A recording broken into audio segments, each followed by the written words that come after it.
자, 세 번째 썰 한번 가보도록 하겠습니다. 시청자 질문이고요. 이기쁘님을 또 질문 주셨네요. 이렇게 질문을 주신 이기쁘님께 감사의 말씀을 전해드리겠습니다. 질문 주셔서 정말 감사합니다. 일단 물 한잔 마시고요.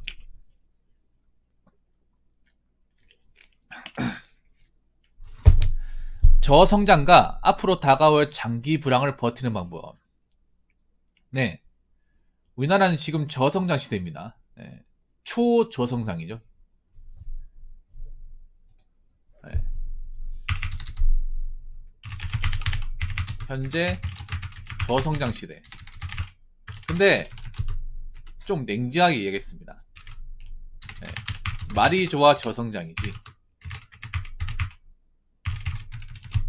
거의 성장이 없는 시대에 살고 있어요. 좀 냉정한 말이죠. 사실 저성장에 성장을 했으면 우리한테 뭔가 달라지는 게 있어야 되는데 달라지는 게 딱히 없습니다. 뭐 저성장이라고 하면 약간이나 성장하는 게 눈에 보여야 되는데 여러분 뭐 저성장의 징표라는 게 보입니까? 여러분 살면서 우리나라 그래도 약간이라도 좀 뭔가 앞서가는 거나 뭔가 만드는 거나 하는 게 느껴져요? 물론 찾아보면 있겠죠. 있는데 그게 우리들 국민들 사이에 표면에 드러나고 있지 않습니다. 오히려 서민들의 삶은 예전과 비교해서 훨씬 더 팍팍해졌습니다. 네, 말도 안 되게 팍팍해졌죠. 그걸 단적으로 할 수 있는 게 뭐 식료품 가격, 물가죠. 뭐 기름값,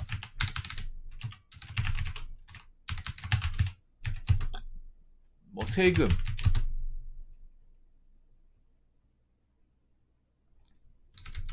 네.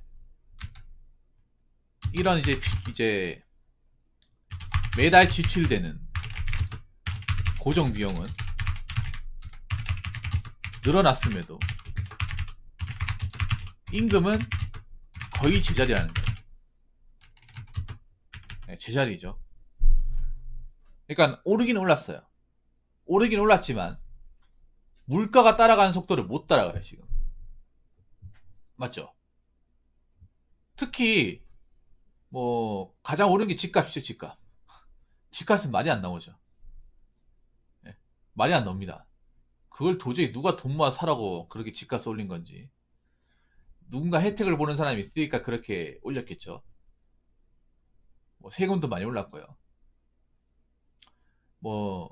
그거야 세금이야 오를 수 있다 쳐요. 근데 식료품 가격, 먹는 거죠. 먹는 거 솔직히 먹는 것도 몰랐습니다. 먹는 게 진짜 많이 올랐어요. 내가 봤을 때 가장 좀 삶이 팍팍해졌다고 느끼는 것 중에 하나가 집값도 집값이지만 이 식료품 가격에 특히 채소 가격.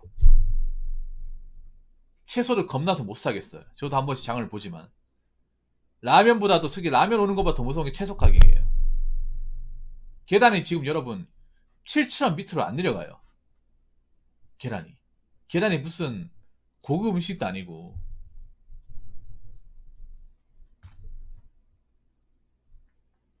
제가 봤을 때 나중에 가서는 계란 한 판에 10,000원 하는 날도 올 것 같아요. 10,000원.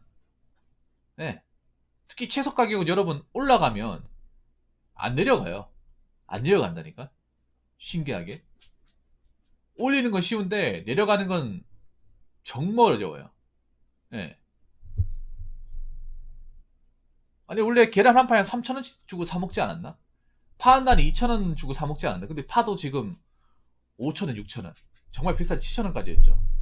파가 금파라고 하는데 무슨 파가 금파야 풀떼기지. 무슨 풀떼기가 한 단에 7,000원씩 하는 거예요. 그러니까요.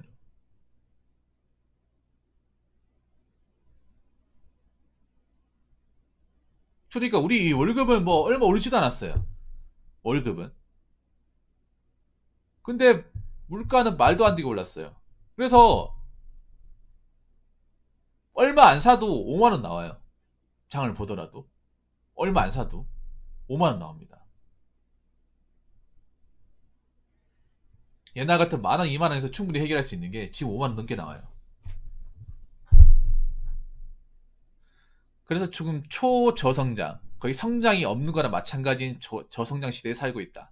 근데 앞으로도 이 저성장이 지속될 것이다. 엄청나게 지속될 거예요.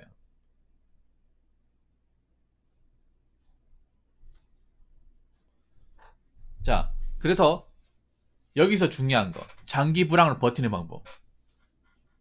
여러 가지가 있는데, 제가 생각하는 방법을 한번 얘기해 보도록 하겠습니다. 이게 여러분들한테 얼마나 도움이 될지 모르겠지만, 한번 소신껏 얘기해 보도록 할게요. 첫 번째는, 예, 제 방송에 자주 등장하는, 예, 자기 객관화입니다. 자신의 능력치를 너무 과대 포장하거나 올려치기 하지 않는 거예요. 나의 능력치와 나의 현실적인 어떤 값어치를 냉정하게 판단하는 거예요. 여러분들이 현재 재정 상황, 재정 상황이라고 하면 내가 모아놓은 돈, 아니 내가 살고 있는 집의 집값, 자동차, 이런 것들. 그리고 내가 지금 현재 버는 이제 월급. 그리고 내가 현재 살면서 나가는 돈들. 이런 것들을 좀 세세하게 냉정하게 볼 필요가 있습니다. 그냥 먹고 싶다고 막 사먹고, 하고 싶다고 막 쓰고. 그러면 나중에 가면 갈수록 어떻게 됩니까? 더 힘들어질 수밖에 없는 거예요. 왜냐하면 성장이 안 되니까.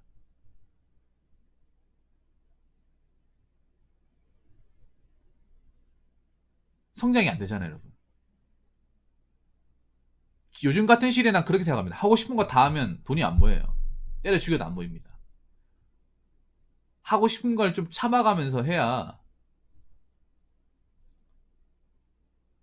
그나마 좀 뒤를 볼 수 있는지, 뭐 새로 나온 제품이 있다고 막 쓰고 새로 나온 차 있다고 막 지르고 가고 싶은 데 있다고 막 가고 먹고 싶은 거 있다고 막 써버리면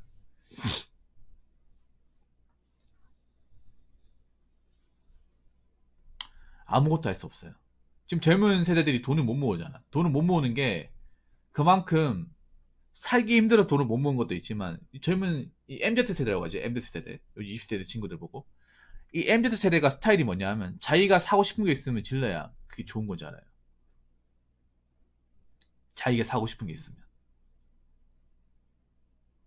근데 자기가 객관화가 돼 있으면 아무리 사고 싶은 게 있다 하더라도 내가 이걸 감당할 능력이 안 되고, 이걸 썼을 때 남는 게 하나도 없고, 이걸 산다고 해서 그다지 값어치를 못할까 생각하면 사면 안 되는 거예요.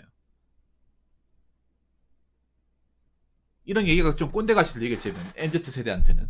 근데 보면 나 그런 생각 들거든요. 분명히 저걸 사면 밥 굶고, 저걸 산다고 해서 뭐 특별하게 쓰지도 않을 것 같은데 왜 저런 비싼 걸 들고 다니까 하는 생각이 들잖아요. 그거 가지고 제가 한번 얘기했다가 한번 뭐 이상한 사람한테 꼬이긴 했지만,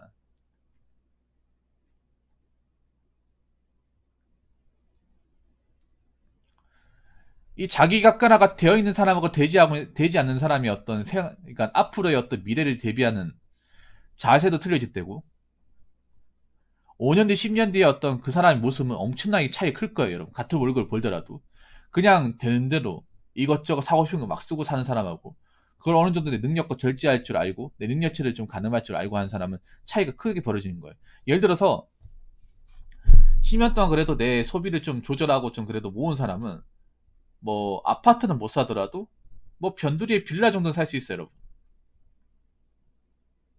네, 빌라 정도는. 근데, 쓰고 싶은 거 막 쓰고, 차 사고 싶은 거 막 지르고, 카포짓 하는 사람은 월세 못 벗어나는 거예요. 월세를. 똑같이 여러분, 예를 들어서 똑같이 250을 버는 사람이 있다고 칩시다. A와 B가. 근데 A는 여자 꼬신다고, 라이젠님 뭐세요? 여자를 꼬신다고 정시 팔려가지고 이것저것 막 지르고,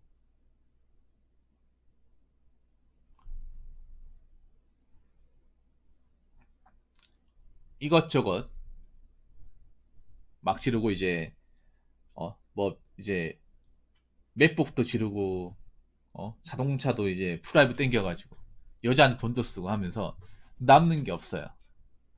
근데 그 사람은 젊으니까 그냥 버티는 거예요. 아, 나 젊잖아. 그래 젊을 때 이렇게 해보지. 내가 나이 들어서 어떻게 해.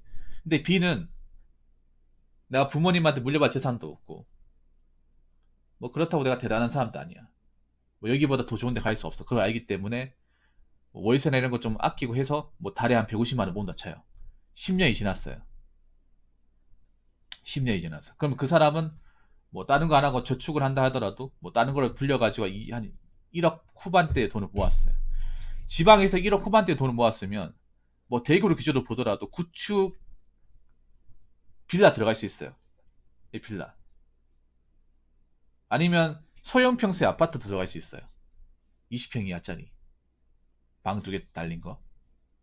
구축으로. 뭐 신축이면 어떻고 구축이면 어떻습니까? 근데 이제 그 A란 사람은 모은 거 없기 때문에 자꾸 월세 전전하는 거예요. 월세 전전하는 문제가 뭐냐 하면 회사를 언제까지 오래 다닐지 몰라. 예.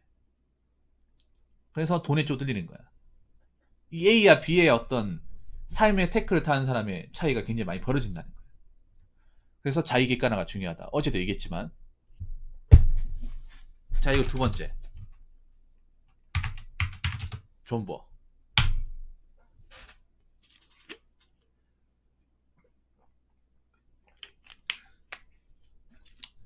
존버. 버텨야 됩니다. 네, 버텨야 돼요. 특히 MZ세대 친구들한테 얘기하시면 존버예요, 존버. 버텨야 돼. 근데 그냥 시간만 지나면 버티는 게 아니라 버텨도 잘 버텨야 돼요. 그냥 시간 지나서 살아남는 게 중요한 게 아니라 잘 살아남아야 중요한 거잖아. 맞죠? 물론 저 존버에 자기 객관화도 포함되어 있긴 한데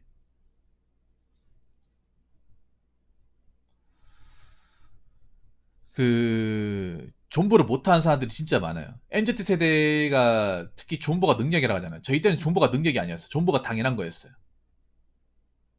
네. 솔직히 이게 꼰대같이 들리겠지만 저희 세대는 존버가 그냥 당연한 거예요. 그게 무슨 뭐 이제 사람만의 어떤 능력이나 됨됨이를 판단하는 척도가 아니었어요. 근데 MZ세대가 넘으면서 존버도 능력이다. 이런 말이 나오는 거야. 그 말인즉슨 뭐냐 하면 존버를 못하는 사람이 많다는 거잖아. 할 수 있는 사람이 소수다 보니까 그게 능력이 되는 거잖아요. 능력이란 게 뭐예요? 그 능력을 발휘한 사람이 소수고 인정받으니까 그게 능력으로 치부하는 거 아닙니까? 예를 들어서 100명 있으면 100명 전부 다 요리 잘하면 요리 잘하는 게 능력이 아닌 거예요. 안 그렇습니까, 여러분? 예를 들어서 운전 그냥 할 줄 아는 거 능력 아니잖아요. 왜냐 운전면허증 다 가지고 있으니까. 그렇잖아요, 여러분. 그런데 만약에 운전면허증이 너무 어려워가지고 진짜 말도 안 되게 어려워가지고 합격률이 한 10%밖에 안 되고 그래봐요. 그러면 운전면허 따는 게 어떻게 됩니까? 능력이 되는 거예요. 운전면허 따는 게 능력이 되는 거야. 그렇지 않나요, 여러분?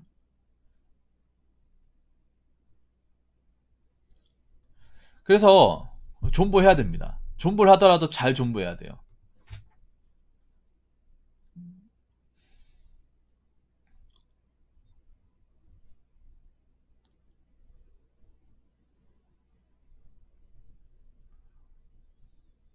그러니까 지금 MZ 세대 친구들 같은 경우에 살아남는 법을 좀 배워야 돼. 살아남는 법. 그러니까 헛된 그런 막 너무 있잖아요.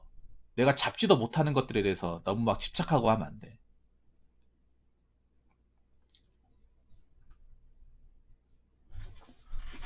자, 그리고 세 번째. 세 번째는요. 정말 얘기하고 싶은 건데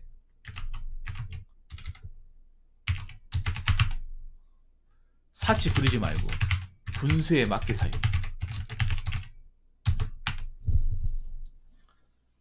여러분들 다 하는 거예요. 이게 다 뻔한 건데 다시 한번 새겨 주는 거예요. 근데 여러분 있잖아요. 제가 그런 말 한 적 있잖아요. 그런 말 했는데 어떤 말 했냐 하면 왜 가난한 사람이 가난을 탈출 못하냐는 주제를 한번 얘기했었거든요. 그 당구가만 있는데 저도 가난했지만 제 주변에 가난한 사람들이 많았어요. 근데 가난한 사람들이 계속 가난한 입에 빠지는 게 뭐 비니빈 부익부라고 하잖아요. 그 말이 틀린 말 아닌데 근데 비니빈을 할 수밖에 없는 여러 가지 이유가 있어요. 제가 가난한 게 잘하다 보니까. 가난한 사람일수록 뭔가 물건에 대한 열등감이 커요. 예. 이 겉으로 드러난 것에 대한 열등감이 큽니다. 그런 열등감을 가진 사람들이 많아요. 저도 그게 있었긴 한데 근데 그 열등감이 좋은 거로 표현되려면 당장 갖고 싶은 거 참아야 돼요. 당장 뭐 휴대폰 갖고 싶다. 당장 뭐 좋은 곳이다 이런 걸 참아가면서 그 돈을 모아서 지금보다 높은 좀 넓은 집을 간다거나 환경을 바뀔 노력을 해야 되는데 약간 그 가난한 친구들이 시야가 좁아서 그런지 모르겠지만 당장 급한 것부터 내가 월급 타면 그 월급으로 가장 살 수 있는 거 그 나이 또래 가장 살 수 있는 그것만 생각을 해요. 예를 들어서 가난한 친구들이 차부터 먼저 삽니다. 대개의 경우 남자의 경우 돈 없다는 친구들이 차부터 먼저 뽑아요. 차에 엄청난 돈이 들어가는 거예요. 차에 들어가다 보니까 돈 모을 데가 없잖아요. 튜닝도 엄청 많이 해. 차에다가. 튜닝비 엄청나게 많이 들잖아요. 그리고 여자분들 같은 경우에는 옷도 비싼 거 입고 이제 자기가 가난하다는 그 티를 내고 싶지 않아요. 옷도 비싼 거 입고 향수도 좋은 거 뿌리고 그리고 뭐 스마트폰 같은 것도 아이폰 들고 다니고 오히려 있잖아요. 내가 느낀 건 더 좋은 거 들고 다녀요. 일반 보통의 사람들보다. 그런 식으로 이제 자신의 실제 본 모습을 안 보여주면서 상대방한테 난 가난하지 않아 이런 식으로 포장을 하는 거예요. 그런 사람들 의외로 많아요. 진짜로. 실제로는 실제 재정 환경은 안 좋은데 그런 식으로 사치를 부르면서 자기가 뭔가 있어 보이는 것처럼 빚 좋은 개살구처럼 보이는 사람들이 많습니다. 그래서 그런 식으로 자꾸 자신을 치장한 데만 돈을 많이 쓰다 보니까 돈이 없어요. 뭐 돈을 모아야 뭐 이사를 가든가 뭐 돈을 불리든가 해야 될 거 아니야. 스노우볼을 키울 생각을 안 하는 사람도 많이 있어요.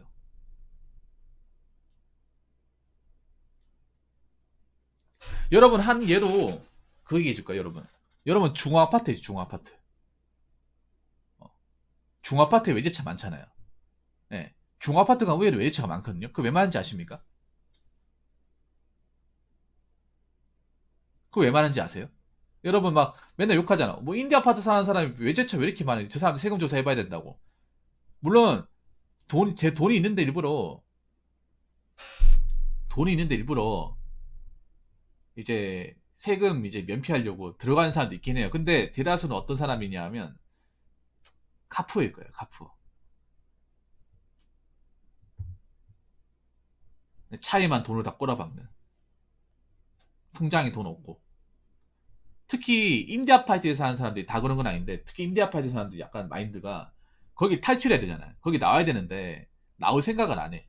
어차피 거기서 이제 매년 이제 돈만 이제 그 내주면 계속 쭉 살 수 있잖아. 근데 그게 단점이 뭐냐면 사람들의 어떤 희망을 꺾어버리는 거야. 거기서 살되 거기서 좀 노력을 해가 돈을 모아서 좀 나와야 되잖아요. 나와야 되는데 나오지 못하는 사람들이 많아요. 그 생활에 익숙해져가지고. 그게 그러니까 부모님이 보통 이제 몸이 편찮으거나 소득이 안 좋은 보통 이제 중아파트 간단 말이에요. 임대 아파트. 여러분 이거 다시 한번 얘기해 그분들을 뭐 나쁘게 보는 그런 거 절대 아닙니다. 제 주변에도 중아파트 가신 분들 많아요. 그래서 한 번씩 놀러 가고 그랬어요. 근데 거기 보면 그들만의 어떤 환경이라는 게 있어. 어떤 게 있냐면 뭔가 노력한다거나 모아가지고 여기를 어떻게든 나와서 또 더 좋은 환경에서 살아야 되는데 나올 생각을 하지 않는다는 거예요. 이미 그 환경에 익숙해져 있는 거야. 왜냐하면 그런 중아파트 임대아파트 사는 보통 부모님이 뭐 병을 얻었거나 편찮으신 분들이 많다 보니까 네, 보통 나라에서 보조금이 나온단 말이에요. 네, 나라에서 보조금이 나오다 보니까 그 어차피 내가 노력 안 해도 어? 뭐 내가 뭐 돈 안 벌어도 뭐 돈 나오니까 어? 그걸로 그냥 뭐 집 먹고 사니까 어? 뭐 나머지 돈 버는 돈은 그냥 모을 필요 없고 그냥 내한테 돈 쓰면 되겠네. 그리고 보통 이제 그런 임대 아파트에서 자란 친구들이 뭐 다 그런 건 아니지만 좀 무시를 많이 받아요. 그건 우리 때도 마찬가지였어. 지금은 진짜 심하잖아요. 지금 애들은 뭐 휴거라고 뭐 놀리잖아요. 휴먼시아 거지로. 우리 때는 그게 더 심했어요. 우리 때도 그러니까 더 심한 건 아니지만 덜하진 않았어요. 네. 우리 때도 뭐 어렸을 때 호구조사 뭐 자기가 뭐 임대 아파트 산다 하면 손 들어가지고 몇 명 없거든요. 반에 한두 명 들면 걔가 그걸로 이제 애들한테 막 놀림 받는 거예요. 네. 옛날이나 지금이나 그런 상처 줬던 건 아직까지 있었어요. 그런 게. 지금은 정말 심하고 옛날에도 없었던 건 아니고. 그래서 그 어려운 환경에 살고 있음에도 나올 생각을 하지 않는 거야. 나올 생각을. 나오려고 하는 사람도 있어요, 분명히. 나오려고 노력하는 사람이 있어요. 예. 중아파트가 살아도 뭐 서울대 나온다거나 뭐 임용고시 행정고시 붙는 사람도 있거든요, 진짜로. 근데 그게 그 많은 세대 중에 얼마 되지 않아요. 예. 어떻게든 뭐 공무원 시험 본다거나 좋은 데 가가지고 어, 이 지금 요새 같은 데서 탈출하고 싶다 이런 사람이 있긴 한데 좀 상당수의 친구들은 그냥 그 문화에 젖어 있어. 그러다 보니까 버는 족족 이제 자기가 쓰고 싶은 거 쓰고 사고 싶은 거 사고 차도 마음대로 지른다는 거예요. 그러다 보니까 거기에 보면 좀 비싼 차들이 많은 거예요. 예, 많아요. 제가 예전에 어렸을 때 가보면 어? 여기 보면 차가 그 당시에도 뭐 그랜저, 에쿠스 뭐 많았어요. 옛날에 지금 똑같은 거 어떻게 보면. 그때는 외제차 대신에 이제 에쿠스나 체험이 있었는데 지금은 에쿠스 체험의 대신에 이제 BMW나 이제 아우디가 있는 거예요.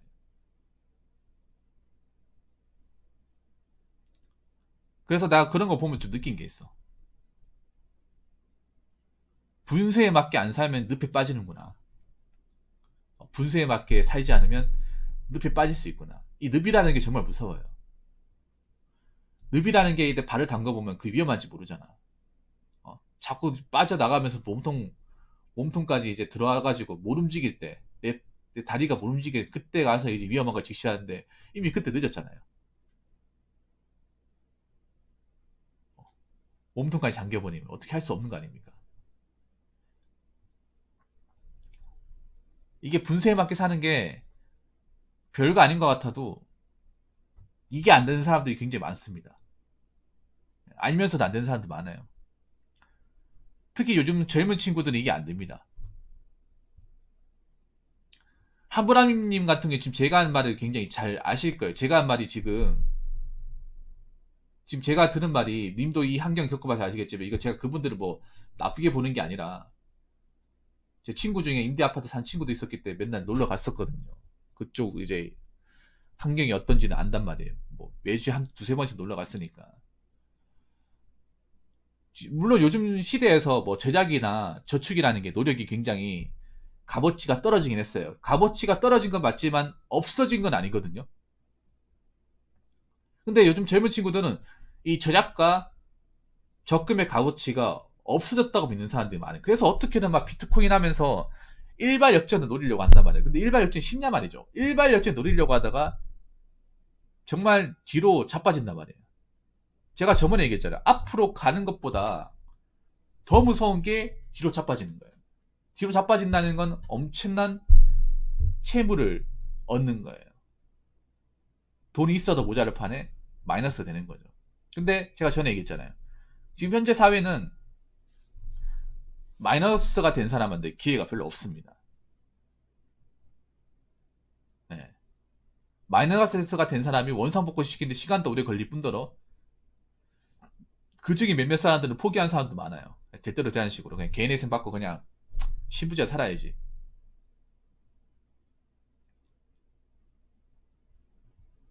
그래서 이렇게 불황일수록 음, 분수에 맞게 살고 아까 얘기했지만 예, 절약과 예, 저축 해야 됩니다. 값어치가 떨어지긴 했지만 가치가 아예 없는 게 아니에요. 예, 옛날에 비해서 그 절약과 저축에 대한 어떤 혜택은 많이 줄어들었어요. 그 혜택이라고 할 수 있는 게 그거잖아요. 뭐 금리 아닙니까? 금리가 뭐 지금 말도 안 되게 적은데 그렇다고 아예 없는 것도 아니에요. 없는 것도 아니야. 그리고 뭐든 돈이 있어야 하는 거예요. 어, 돈을 굴려본 사람이 돈을 모은다고 하잖아요. 어떤 재테크책을 보더라도 이 말이 무조건 나옵니다. 재테크책 저도 많이 읽었거든요. 한 50글 읽었는데 다 나와요. 한 권도 빠짐없이 다 나옵니다. 부자 아빠 가난 아빠에도 나옵니다. 이게 부의 초월 자산에 나옵니다. 네.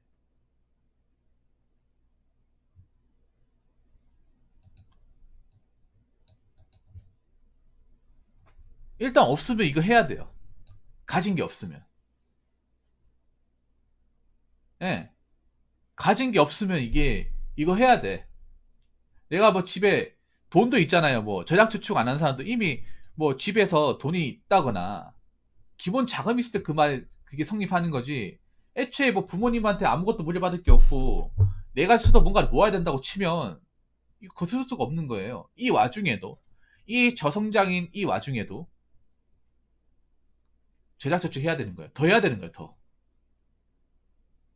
그러니까 뭐 아까 말씀드린 대로 뭐 월급 모아서 집을 어떻게 사? 신축이 못 들어서 그렇지 살려면 살 수 있어. 자꾸 사람들이 이제 사람 많은 유동인구 많은 역세권 아파트만 바라보니까 정민이 거기만 바라보니까 집이 없는 거죠. 수도권도 좀 약간 역세권이 아니더라도 좀 구축 같은 거 하면 그래도 또 가능성이 아예 없는 건 아니잖아요. 너무 그 신축 이제 사람 많은 뉴타운 역세권 이것만 자꾸 사람들이 눈을 쌍시기키고 보고 있으니까 그거밖에 안 보이는 거 아니야. 근데 여러분 생각해보세요. 역세권 뭐 유타 이런 데는 우리나라 땅이 한 5%도 안 돼. 거기는 서울 땅에. 근데 거기만 사람들이 전국민이 그것만 하나만 바라보고 있잖아요 지금. 이것도 참 웃기지 않습니까? 그것만 집이 아닌데. 물론 거기 사면 뭐 땅값도 오르고 뭐 혜택도 많이 받을 수 있고 좋죠. 근데 그게 아무나 받는 게 아니니까 그것만 집은 아니잖아요. 그럼 내한테 맞게 판단하는 거예요. 일단 집이 없고 있고 없고 차이는 큽니다 여러분. 살아보니까 사람의 인생을 어떻게 될지 모릅니다. 그래서 뭐 제가 드리고 싶은 얘기가 여러분들한테 얼마나 도움이 될지 모르겠지만 말이죠. 이거 다 여러분 아는 내용이에요. 자의 객관화, 존버, 사치 부리지 말고 분수에 맞게 살기, 절약과 저축. 이거 책에도 나와 있는 내용이야. 이거 정말 기본 중에 기본이에요. 제가 어려운 거 얘기하는 게 아닙니다. 기본인데 왜 이걸 얘기하냐? 이 네 가지를 못하는 사람들이 진짜 많기 때문이죠. 자꾸 막 뭐 주식, 뭐 비트코인 해가 떡상 한번 노리고 자꾸 뭐 허황된 거, 어, 자꾸 헛된 유혹에 빠져가지고 정신 못 차리는 사람들 많으니까 그 허적되는 사람들 꺼내주려고 얘기하는 거예요. 다시 한번. 시간이 지나도 이 네 가지는 변하지 않을 거예요. 이 네 가지 중에 한 두 가지 정도만 해도 괜찮아요. 다 하지 못하더라도. 사람들이 그런 얘기합니다, 저한테. 너무 현실적으로 너무 나쁘게 얘기하는 거 아니냐. 원래 현실은 근데 난 이렇게 얘기해요. 원래 현실은 안 좋은 거다. 원래 현실은 힘들다. 현실은 냉정하다. 그렇다 현실이 왜 말할 것이냐.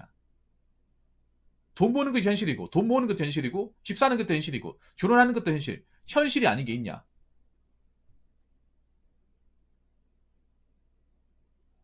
우리 현실이 자꾸 두려워서 그걸 피하면 더 무서워져요.